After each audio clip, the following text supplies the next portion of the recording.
un autre. Ce Zoé le Cajot naquit d'une javotte.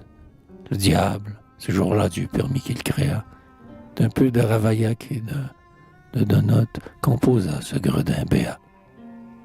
Tout jeune, il contemplait, sans gîte et sans valise, les sous-diacres coiffés de feutres en lampions. Vidocq le rencontra priant dans une église, et l'ayant vu loucher, en fit un espion.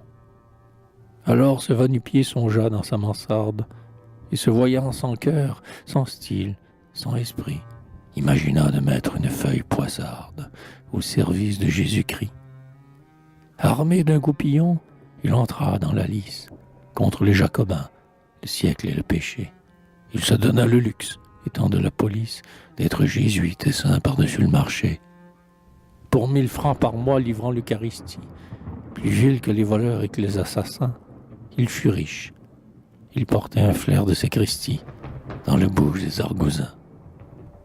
Il prospère, il insulte, il prêche, il fait la roue. S'il n'était pas saint homme, il lui était sa peur. Comme s'il s'y lavait, il piaffe en pleine boue. Et, voyant qu'on se sauve, il dit « Comme ils ont peur !» Regardez, le voilà. Son journal frénétique plaît aux dévots et semble écrit par des bandits. Il fait des fausses clés dans l'arrière-boutique pour la porte du paradis. Des miracles du jour, il colle les affiches. Il rédige l'absurde en articles de foi. Pharisien hideux, il trinque avec les riches. Il dit aux pauvres « Ami, viens jeûner avec moi ».